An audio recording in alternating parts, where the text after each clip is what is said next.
Cool. And if there's some folks outside, don't worry. You guys can just make your way on in. Don't rush. But thank you all for being here. I want to welcome you to Ship and Sip Miami. And I think we're probably in one of the best, I think, locations that we've ever done this event. I mean, the view ain't bad, right? So yeah, I'm your host. My name is Josh Williams. I'm a senior manager on the professional services team at ShipStation. Today we're here in Miami hanging out with you guys, our merchants. We're going to be discussing prepping for the busiest shipping time of the year. Before we get started, I do want to say thank you to our sponsor, LinWorks, who is helping with this event. They have a table back there, and there's some folks here from LinWorks. Mady is one of them, which I'll introduce you to her in a second. But make sure you please stop by their booth and ask them about what they do. And if you have some more questions, that would be a great time after kind of during the 2 to 3 o'clock hour, I think. So yeah, thank you for hosting us today. Make sure you guys stay to the end because we do have a couple of giveaways. We're giving away some luggage, which you can see up here, this away luggage, as well as some Miami Heat tickets to tomorrow night's game, which I just found that out and kind of jealous, to be honest with you. So today up here with me, this is Emily Morgan and Mady Mitchell from LinWorks. So if you guys wouldn't mind introducing yourselves, tell us a little bit about what you do, and Mady, we'll start with you. Yeah, hi, my name is Mady like a lady. I have to say that like 15 different times a day. So I am with LinWorks. I run the partnerships teams for our North America region, and ShipStation's one of our top partners that we've worked with. I've worked with them for the past 3 years. Have gone, several things with them, and they're great partners of ours, and they work well with our system. So. And hi guys, my name's Emily Morgan. I work on the marketing team at ShipStation and handle our campaigns. So I'm very excited today to talk to you about research that we launched on Tuesday and kind of give y'all some data-driven insights into what you can take away and then use to improve your business. Cool. So like Emily said, we're going to be kind of going over this new benchmark report for 2024, which we're calling Calming the Channel Chaos. So the state of omni-channel selling and logistics in 2024 is really kind of the focus of that report. So keep an eye out for this after the event and get your copy of it, which you get for free just for being here today. So let's kind of hop into it. So Emily, tell us a little bit so based on the research, what's the first step businesses should take when gearing up for whatever their kind of holiday shipping season is? Yeah, absolutely. I'm going to start by giving y'all just a little bit of background about this research, because this is research that we conduct twice a year. And we use it, obviously, as Josh mentioned, to help our merchants better plan for the holiday season and really know when the year starts off, like, what are the expectations of me from my consumers? So I think, we tried to break this down. Obviously, it's a very robust report. You'll get a copy of it emailed to you after this event. There was also a QR code outside if you want to scan it on your way out or you scan it on your way in so that you have all of the data. But today, we're going to focus very specifically on 3 steps and how those 3 steps can be implemented in your business as soon as tomorrow so that, once the holiday sales start coming in, you're super prepared. So step number 1 is kind of taking the data that we have around consumer expectations and what their behaviors are going into 2024 and how we can implement that into the back-end operations of your business. So really optimizing your business for, consumer demands. Cool. And as far as consumer demands and their concerns, what are some of what would you say are some of their demands or concerns kind of going into this season? So their customer's customer. Yeah, for sure. So on the consumer side, obviously shipping costs are a big one, continue to be a big one year over year. But I will say one of the trends that we found really interesting as we've looked at the year over year data is that it actually is a pattern with when consumers prefer speed and when consumers prefer price. So in non-holiday seasons, cost is the most the biggest concern among consumers. When it gets closer to the holiday season, speed is actually kind of outpacing cost. And we're seeing about like a 10% rise year over year in terms of like consumers that are prioritizing speed when they are at checkout, as opposed to just choosing the free shipping option. That's really interesting. It makes sense though, as you get closer to kind of the holiday, you do want it. And oops, I forgot this one thing. I need it Exactly. here now. I need it Yeah. here yesterday. I'll pay the extra for it. Yeah, it makes Exactly. sense. Mady, for you, like, what are the ways in which um, these folks should be kind of forecasting data for holiday or peak season in terms of inventory, returns, and just general sales, like, like that? Yeah, so Linmarks is an IMS and a WMS, so I'm speaking a lot around that IMS and WMS things. Regardless of what you use, it's very important for you to go into your warehouse and do those cycle countings often. Know what you have before you order anything so that you have your data ready and it's ready and updated on every single marketplace or channel that you're selling on.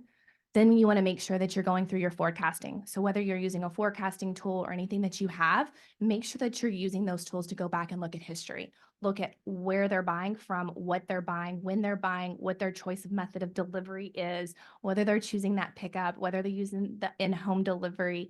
It really depends. And that's where that history is going to get. Each kind of different forecasting tools will go back different data over year. So make sure you're getting one that's good for your business, depending on what you're selling. You want to make sure that you're meeting your customer where they are and making sure you're ordering, taking into account that supply chain, because the forecasting tool is going to give you something that says, hey, you've got 4 days, 4 weeks out, and you're going to run out if you continue the way you're selling, but your supply chain's 60 days out. So you need to make sure that you're staying ahead of that game to really focus on that supply chain, especially with the things we've seen in the past with the pandemic.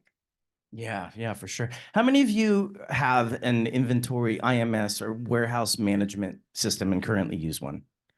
Okay, good number of you. How many of you use that tool to do forecasting? Okay, a little bit less. All right. So that may be something to chat with Linworks about. And if you've ever been like, I know I need to do this, I need to get one of these, I need to figure out how it works. That's why Mady and her team are here. They can help you with that. So Emily, for you, how are the behaviors evolving around where consumers are browsing and buying just in e-commerce in general? Yeah, so Josh mentioned at the beginning of this, omni-channel is becoming increasingly popular, right? And I think one of the really interesting pieces of our research this time around was really evaluating like how many people are actually preferring to browse in store versus browse online. And then how does that compare to the cohort of people that are actually purchasing? So following through with that research decision that they've, either done in store or online. So what we are finding is that the majority, like 3/4 of people, have what we like to call like a hybrid approach to shopping. So that means they're shopping and or browsing online and in store for one purchase. And only 15% of the consumers that we surveyed, which was over 8,000 across geos around the world, only 15% are exclusively browsing and buying online. So what we take that as is, kind of a light bulb moment of like, if I'm only selling online, what are other ways in which I can elevate my presence, even if I don't have a brick and mortar? How can I mirror or mimic that experience that someone would have browsing in store or buying in store to my online experience? That is really surprising. I Yeah. thought it would be higher, but I know like for me, if I'm in a store somewhere and I see something, normally the first thing I do is I go to Google and I search like, is the price better, on Amazon? I don't know how many of you do that. I think that's kind of what you're talking about. Yeah. But 15% is actually very surprising. So Yes, very low amount. yeah, no, yeah. Mady, as Emily mentioned, kind of the omni-channel experience on the rise, it's important to really meet customers where they're shopping, right? So obviously this requires the need for multiple e-commerce platforms. Talk to us a little bit about how Linworks can help kind of ensure accuracy with inventory and really optimization in general in terms of fulfillment, the fulfillment piece. Yeah, so with omni-channel, you want to be, you want to make sure you're on the most places everywhere you want to be. Linworks does have several believe it's over 60 marketplaces that we can connect to, keeping that inventory up to date. So as soon as that order comes off of Amazon, Shopify, however that consumer is buying, it's coming back to Linworks and it's going back out. So regardless of what system you're using, that's very important to have that sync. It's that real-time sync, that 5 to 10 minute that you need from when that order is placed to where it hits the system and goes back out and updates it. A lot of times what people are doing is they're trying to drive people back to their website as well because they want to keep more people and more inventory attached to their Shopify, their big commerces and things. And that's where that Amazon that, you say you go and look, a lot of people go do their research on Amazon and say, ooh, I want this, but they may not have very many items or you may not put your full listing. And that's where that WMS, IMS, OMS kind of comes into play to say, I'm only going to list a couple of items. I'm going to put that buffer tool in there to kind of buffer only putting a couple items on there so that I'm going to drive them back to my site so I can get that brand loyalty and really start to build that up. And that's where that research comes into play with, several different omni-channel places that they're looking on. Yeah, that's a good point. Emily, when I read the report, there's some really good stuff in there. Some surprising numbers as well as like the 15% that you just mentioned. The one thing that kind of stood out to me was really the social and global kind of commerce be like continuing to really kind of be the primary driver for sales, especially with like, I say the younger generation because I'm old now. I've got 3 kids, right? So that immediately makes me old now. But it's all of the like, the TikTok shop, the social stuff. So can you expand on that just a little bit and talk about what that report kind of revealed? Yeah, of course. And Mady kind of, alluded to it just now. But it's that element of where are people researching for the products they want to buy. And the data shows that overwhelmingly among younger generations, which maybe isn't that much of a surprise, they are using social media as well as search engines and marketplaces like Amazon to do their research, their product research to figure out, is this something that I want to buy?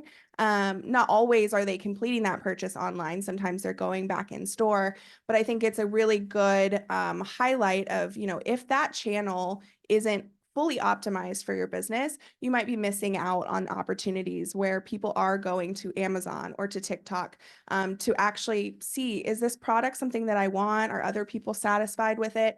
And I think that plays back into almost emulating that in-person experience too. Your social channels can be a place where you have, multiple different models in a different shirt so that people can start to see maybe how would this look on me when if I were to try it on in the store. There are other ways in which I think we can utilize these social channels to allow for better like product descriptions and knowing if this product is right for you. I'd love for you both to kind of, given that now, kind of, speak to a couple of just like true actionable like tips, right? For for them as they look to maybe improve their marketplace on social channels, like specifically, what are some tangible things that they could do? You want to take that, Mady? Yeah, I think one of the things that you need to learn is that when you have a social channel, make sure that you go ahead and connect it. Make sure you have that connection back to your IMS WMS so that they're clicking that button and it's automatically going back and they can make that purchase there. Because once they go off of there, if it's out of stock or it's anywhere, they're going to be disappointed and you may lose that sale. So making sure that you have that real-time data so that they can purchase then and there, and then it updates everywhere else, just in case they're like, oh, I'm gonna go check out the website, they can get it there. Again, I can't preach enough that inventory, that sync, that back and forth, it's gonna save your customers from them walking away from your website or from wherever they're looking. So it's not just enough to make sure that social channel is connected to your store. It's make sure it's connected to whatever's managing your inventory. Yeah, so it's linked to wherever you want to link it to whether if it's TikTok or if it's Amazon, you have that link there and it's back to your inventory so that they can get that purchase as soon as possible so that they don't abandon that cart. Totally makes sense. I wouldn't have thought to do that as a seller if I was selling. So that's a great tip. Yeah, go ahead, Emily. Sorry. No, that's great. I think similarly, multi-channel can seem a little overwhelming, right? Like an additional channel, additional place to sell, an additional place to track. But I think to Mady's point, having a tool and a resource that makes it easy to integrate all of these channels kind of makes it, foolproof for you in the end. Everything's being imported into one spot. One place is managing and tracking all of your inventory. I think that goes a long way, and it kind of relieves that weight on your shoulders of like, okay, onboarding Amazon is going to take, a lot of effort on my part, a lot of effort on my team's part. There are simple automated ways to kind of expand your reach. As we kind of move into like kind of these next couple of questions, how many of you sell international as well as domestic? Okay, so about split or so, which is what we normally find out, right? Is a lot of customers start out domestic and then maybe do international, or maybe don't, just because it's kind of the unknown territory. But what to both of you, what would be some of your advice for customers that are wanting to expand globally and just haven't yet?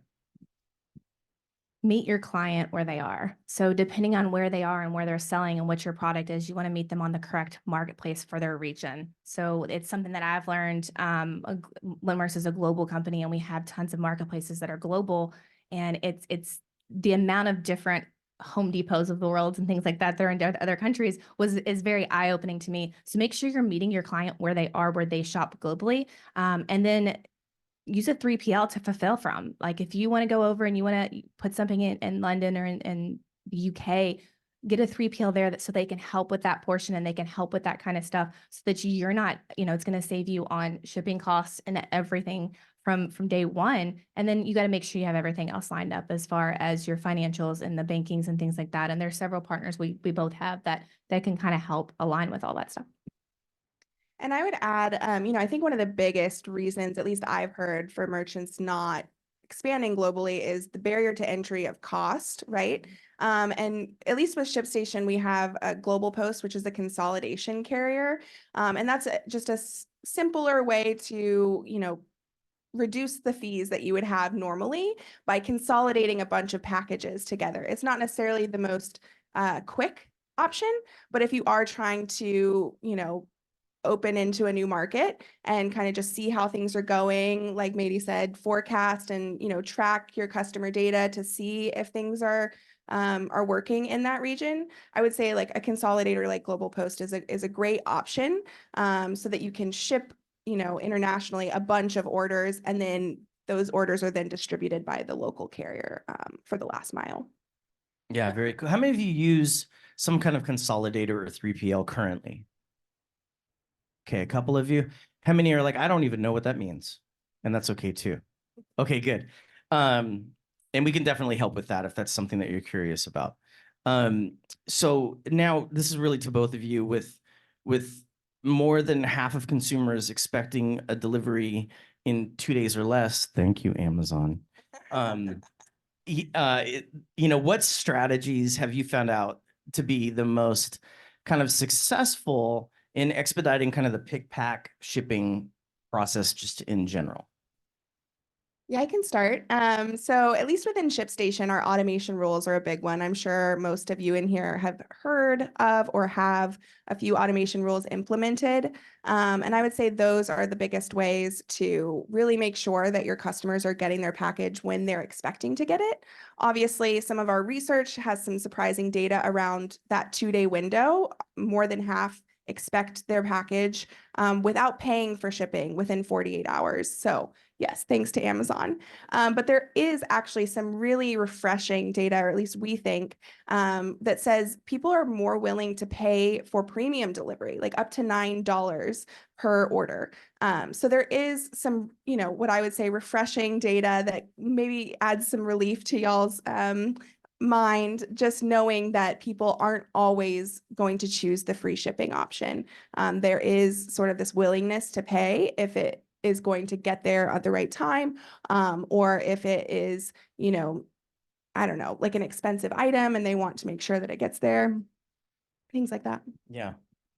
Yeah, so as far as like the picking, the packing in the warehouse, the big key thing is making sure that warehouse is organized so that day one, somebody comes in and you're a deadline and you had a sell that you need a lot of orders fulfilled. Make sure that warehouse is organized. I can hand this to Emily and say, "Hey, can you figure this out?" And she can go, "Yep, row 5, aisle 3, slot 4, bin 5. Got it. Up, this is exactly what it is. You scan it to quality control it. Make sure you got the right item. Put it in the box. Take it. You can get that print label and print that label onto it. Making sure that you're bringing what you have and you sell the most of. So if you are having that sell item, bring it to the front of your warehouse. Put it up front so that your pickers are not running all the way to the back of the warehouse and they're coming right there. They're grabbing their items and they're taking it to where it is. Set yourself up for success to be able to be faster in that process and that picking and that packing.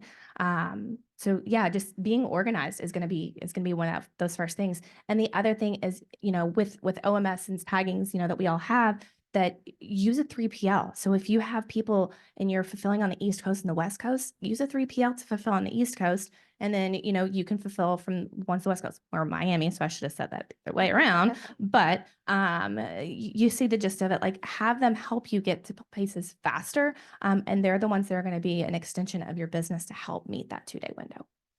Can you expand a little? Can you just, first of all, kind of define 3PL?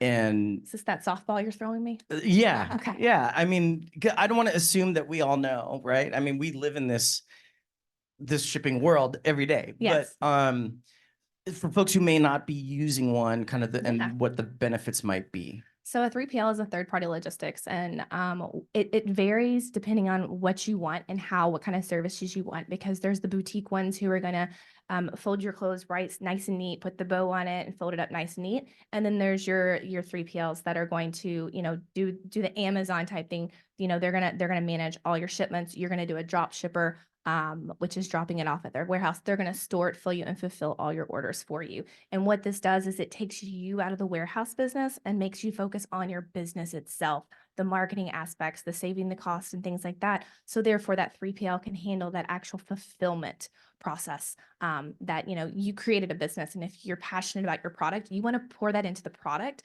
not necessarily how to fulfill it. You want to make sure they're getting the right item. And that's what those 3PLs excel at. Yeah. Yeah, good.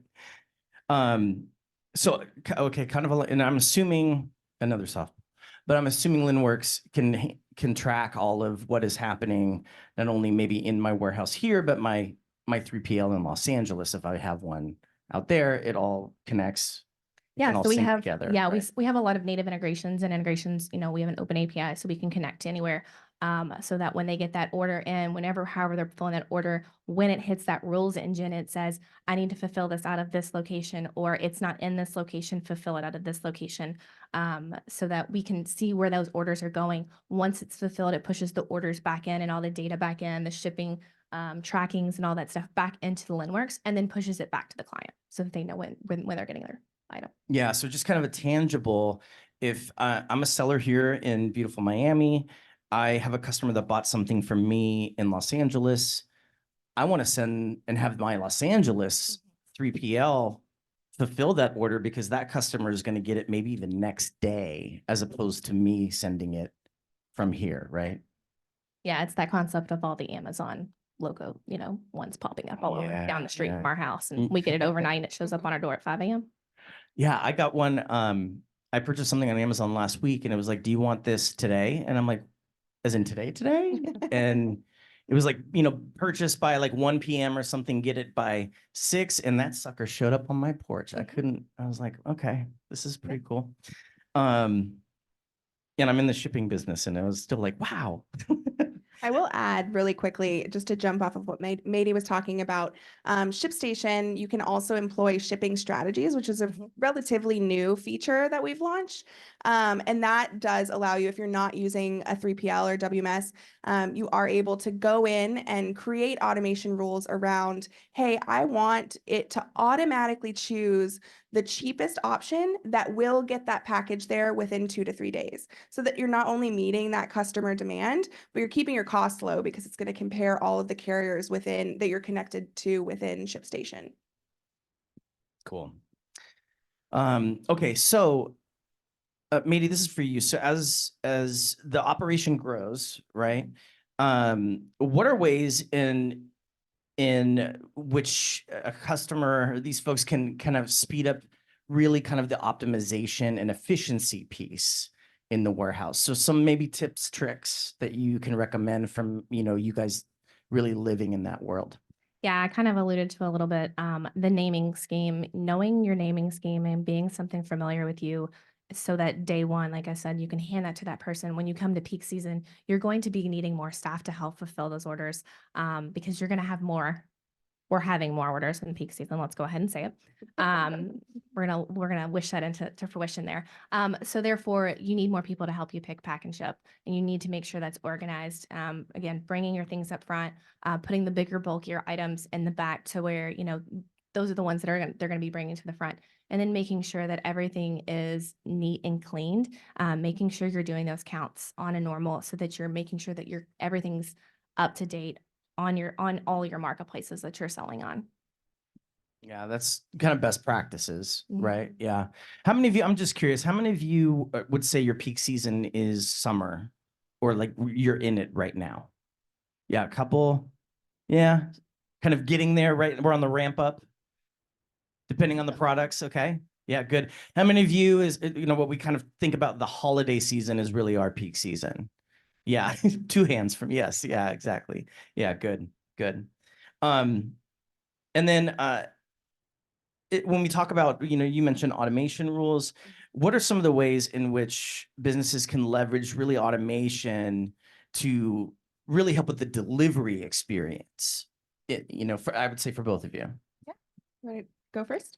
Yeah, so that automation, you want to make sure everything's set up properly as soon as that order comes in and it pushes out. So everything's kind of set up already in ShipStation so that you have it based off whatever the order is.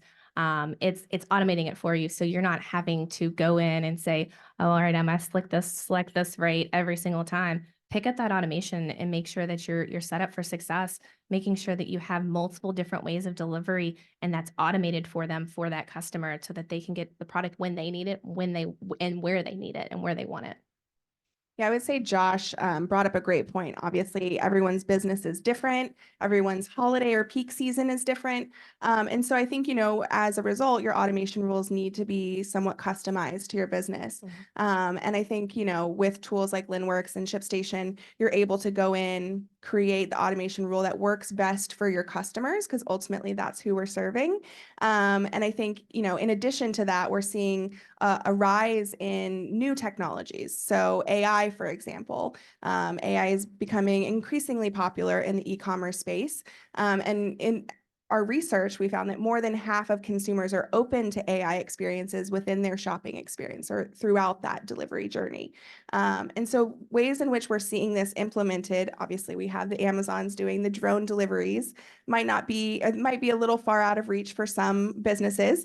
But there are other more like elementary or like entry level technologies that you can implement, like chatbots that can create more of like a customer experience that they might have in a store where they're asking a question. I think, AI can also help you with your marketing, making sure that you're retargeting people if they've been to your site once, or, if they've clicked on a few products on your site, making sure that whatever suggestions you're giving them at checkout for as like an additional item to add, it can be personalized to that shopper. Yeah, you mentioned AI. I don't know if you have anything to add to it, but I know I probably am on Chat GPT for one reason or another. Either it's a recipe I need or like a meal plan or figuring out different things. How many of you use AI in some form for your business today, currently? Okay, very cool. Yeah, yeah. Yeah, anything else to add in regards to really kind of taking advantage of that technology in terms of the delivery experience? Yeah, I mean, I think you brought up a great one, ChatGPT. If you're not already using that for like social strategies, that's a super great. easy way to offload some manual labor that you or your team might be experiencing right now, where you're just really having to QA and edit, these social posts at the end of the day, because you can plug it in and it kind of gives you a foolproof, post by post rundown. Yeah, and kind of going back to one of the topics we talked about at the beginning with the forecasting, that's where that AI is really coming into handy these days of reading all your data or your historic data, learning your business and being able to help you forecast that, to know what you need to order, when you need to order it, to go ahead and give you that alert to say, hey, knock, knock, knock, you're running low, go ahead and order now. Or, there's even rules that you can set up to where it's going to send you an email to say, hey, go ahead and do this. So that AI is really coming into play to even help prepare the customer or you guys for all that kind of. Yeah, great. Okay. So we want to definitely give you guys a chance to ask questions. We also have some folks on Zoom that are awesome that have some questions as well. So I'll read a couple from our attendees on Zoom, and then if you have a question, give you a chance to kind of think about it, just go ahead and raise your hand. We'll get you a microphone so that you can ask that. But one question that came in on Zoom was, how does LinWorks work with ShipStation? Fantastic question. So kind of how it works is whenever you order something off of Amazon marketplaces from anywhere, we'll say your website, it's going to come into LinWorks. It's going to go ahead and get that order. It's going to get that pick, pack, and list, and it's getting everything done. So it takes that order number and it sends it to ShipStation, and then they print the label within ShipStation. You grab the label and then it puts it back on it. That order that you've put into ShipStation, it then sends the tracking codes and everything back all the way through LinWorks back to your channels to notify all the customers. Cool. Yeah. That's a very basic high level of that. Yeah. Yeah. But it is, I mean, the process of getting the two connected. Yeah, it's seamless. It's pretty seamless of getting it, plug in some tokens and it'll start talking. Okay. Very cool. Anybody have a question here? I want to give you a chance before there's our folks online are sending in some good stuff. So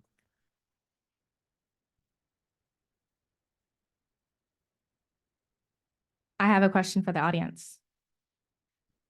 How many of you guys have a tendency to have multiple touch points? Because you alluded to the 15%. So I'm kind of curious, as sellers, like, how do you find that surprising? Do you find that, you yourselves are selling mostly, or you yourself are purchasing more online, or you're actually using that touch point?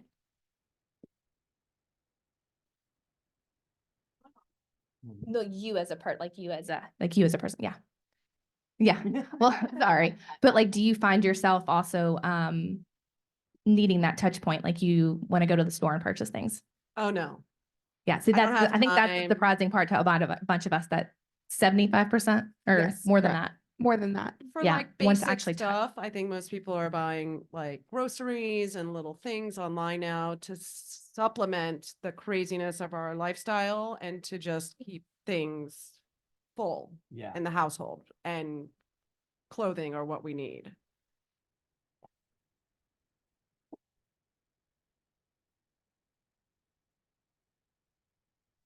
Okay, so another question online is, how do I find the right 3PL, third-party logistics company to work with? Is it more location-based? Obviously, there's probably this one is rated higher than the other. How would you, what would you recommend in terms of finding that right fit? That is a loaded question. There's a lot of things. You have to find what works best for you and your business. So whether it's somebody who's able to do high demand, fast out, in and out, you want to get the most product in and out of them as possible, or whether or not you want somebody with that boutique type style, that one that's going to handle your product with care, someone who's more, personable. We talk about that personalization. So that really depends on what you want. There are so many 3Ps out there. There's your big ones. A lot of the names people might know are ShipBob, ShipMonk. Those are some of the bigger ones that people may know. But then there's the smaller ones, who are the ones that are down your street that are really good at what they do, and they want to keep they want to stay smaller. And so that's what they succeed at. And being able to have multiple locations, to have just a handful of clients, to be able to really excel that.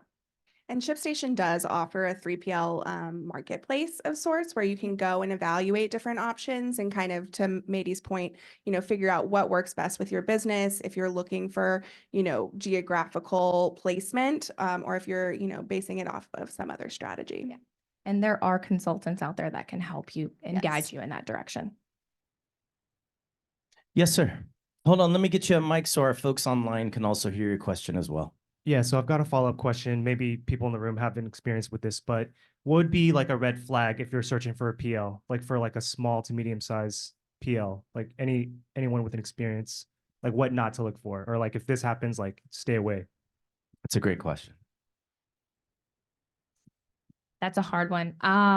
Because I'm not on that side to hear people complain about it. I'm more helping them connect to 3PLs. So that's a hard one really for me to answer. I would say someone who's not communicating with you and not giving you your inventory, not allowing you to see that real-time inventory. You know, there's systems out there that'll allow you to give the 3PL can give you access to say, this is exactly what I have on hand. So you're not waiting for them to call them and make them send you that inventory list. You have actual portable login too. You want that transparency with your 3PL. And I think like seamless integration too, right? Whatever tools you're currently using, making sure that that 3PL does have a working system between the two. Yeah, and maybe, feel free to network amongst yourselves to speak out. Yeah, go ahead, sir. Or do you have something to add to that? Look, before we go to your question in just a second, if any of you have a 3PL and you're working with them, if you're at the, man, I've been working with this 3PL, I absolutely love them for this reason. Let us know if you're like, I'm working with the 3PL, it's what I got, but I'm not totally satisfied. Let us know kind of what you're not satisfied with. Yeah, if you could.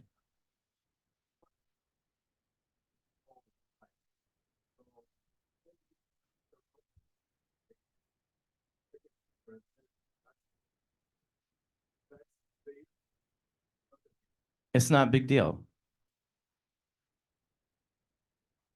Okay. Yeah. So for our folks online, it shouldn't be very hard, right? All day. Yeah. Go ahead. Okay.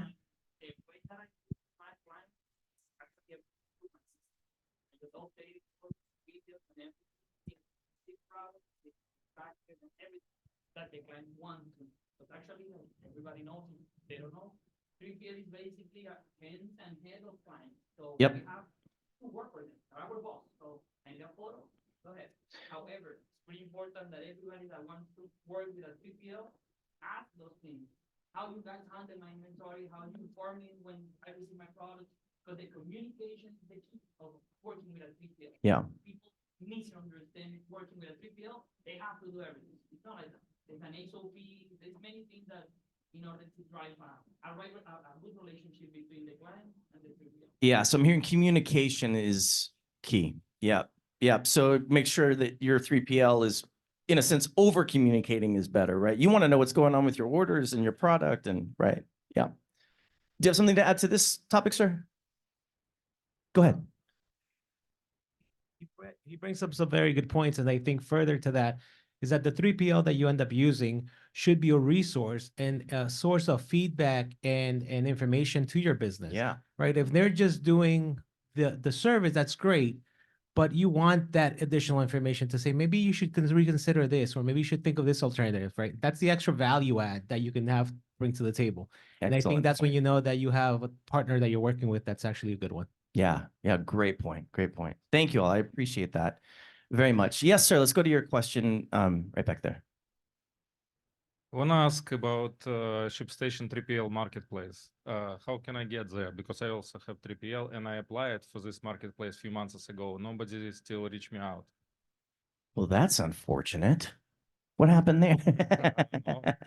You want to speak to that? Well, we can definitely talk after, I think, to make sure that you get access. I know that it is a relatively new program that they did beta launch a few months ago. So let's sync up after and we can figure out where that is at for y'all.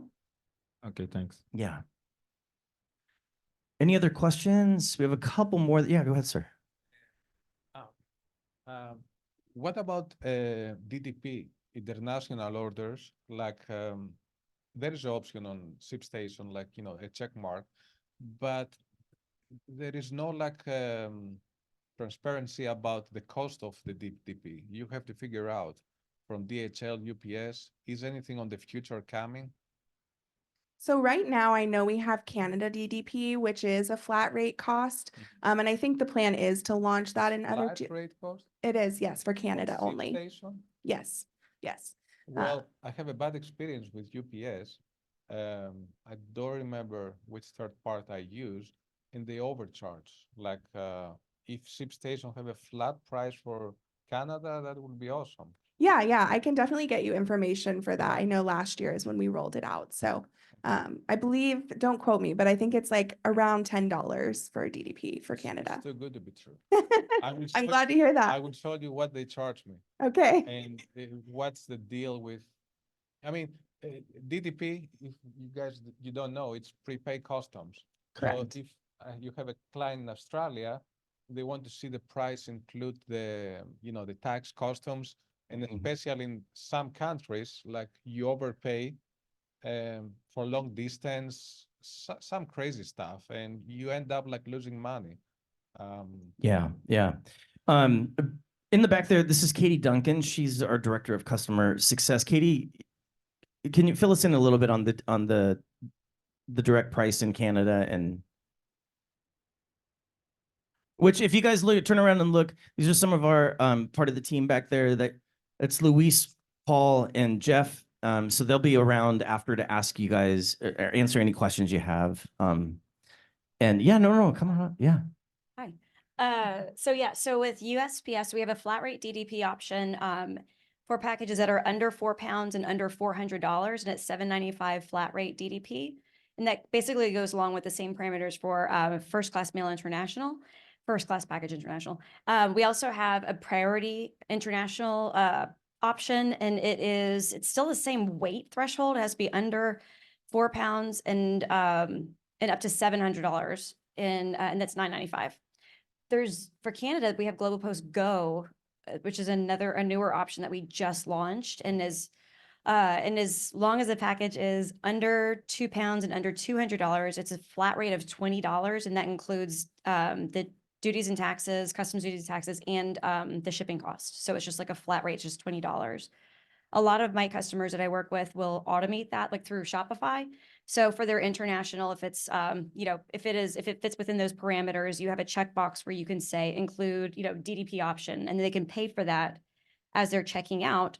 And some of the advantages to that is then the package then goes directly to their door as opposed to going to the post office and then them having to be inconvenienced and, go somewhere else to go pay duties and taxes and then pick it up again or bring it home again.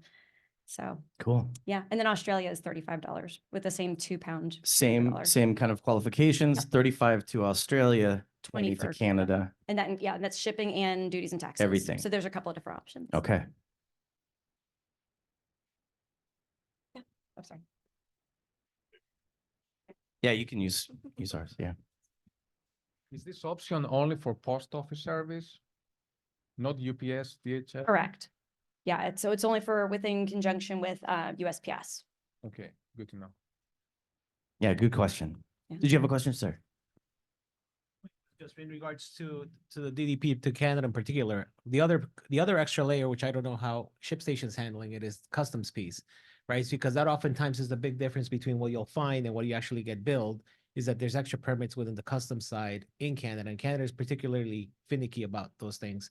So that may have been your experience where you got one price and then ended up getting a substantially higher price, but I don't know how ShipStation's handling that. Or I know for the ShipStation carriers, the price is like what you see is what you pay. So any fees, taxes, and other things is just included in the UI. There's no after billing, so to speak. But if you're using your own carrier, that could be different.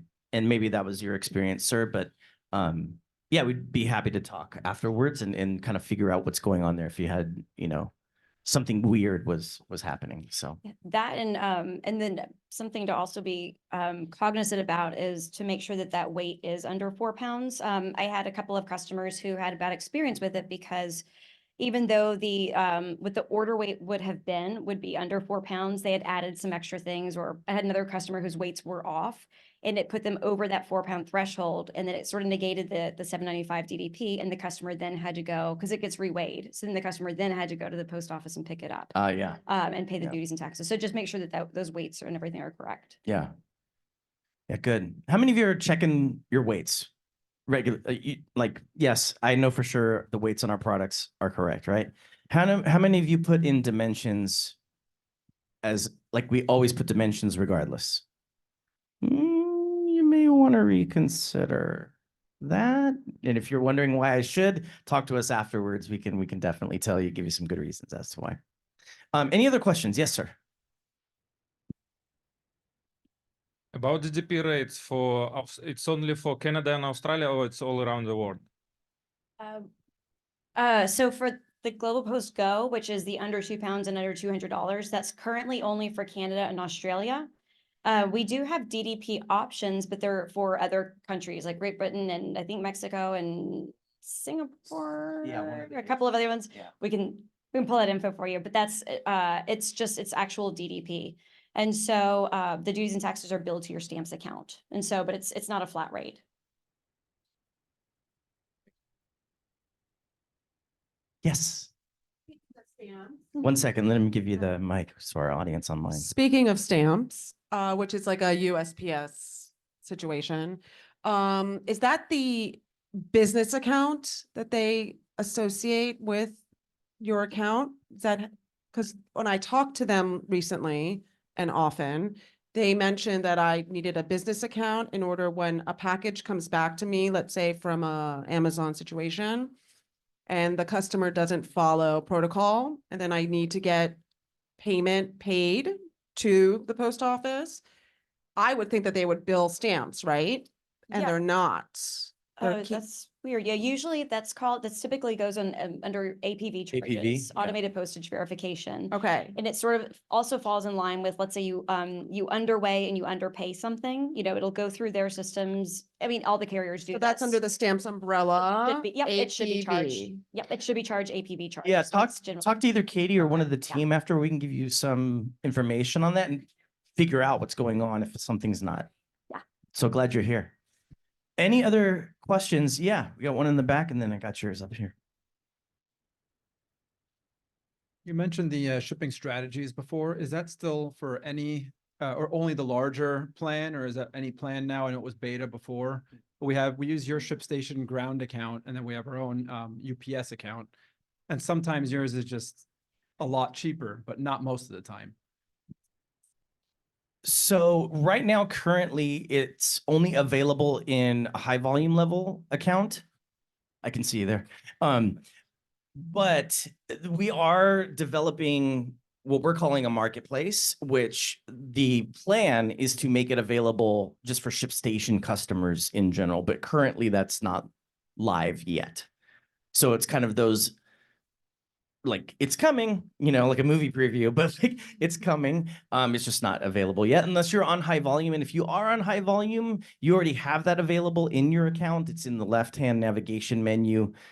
Just go under automation. You'll see shipping strategies there. And if you have questions about that, obviously we can definitely help you with that.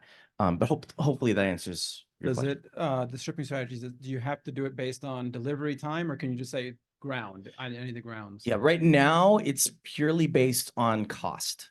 So if, you can basically say, I have UPS, I want to compare UPS ground to USPS ground advantage.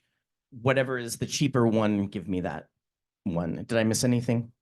I was gonna say, you Okay. could also, so yes, so it's currently only on price, but what a lot of people do is they'll set additional strategies for different transit times. So if you know that you need the cheapest of 2-day or the cheapest of overnight or the cheapest of 3-day or what have you, you would then pull in, let's say UPS 2-day or USPS Bread and Mail Express or what have you. So it's not going to say this is the fastest, but it'll say this is the cheapest of this subset, of these 2-day services, if that Thank you. helps at all. Yep, thanks. Yeah. And we'll take your question and be kind of the, yeah. Go ahead. What is that cost? It's basically the plan. It's a plan type that you can select. So you don't have to necessarily qualify for it. You can just choose to pay a high volume price, subscription price. Yeah. Go ahead. Hey, so we're in the Amazon business, so we send merchandise to Amazon FBA warehouses. And whenever it comes to hazmat merchandise, we can't use Amazon couriers to send in pallets. So what we do is we send in boxes, like singular packages, via ShipStation. So is there a way that we can send LTL shipments in ShipStation, like pallets? Not the short answer is no. I won't beat around the bush. There we have, some partners of ours in our portfolio that we could recommend you to that can do true LTL, which if that is something you're interested in, definitely talk to one of us after. We can give you some information on that. But if you're asking, in my ShipStation account, can I do that? The answer is right at this time, no. Okay. Yeah. Okay, sounds good. So yeah, I'll definitely look for I'll the- talk to you after. Sounds good. Thank you. Very good.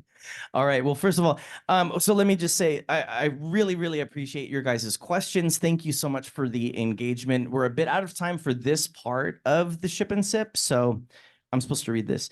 We want to thank, definitely want to thank LinWorks for being here and for your insight, Matey. And make sure you guys please check out their table, ask questions in terms of if you're curious about a warehouse management system, inventory management system, some of the solutions that Matey provided and what LinWorks can deliver on. Make sure you talk to them afterward.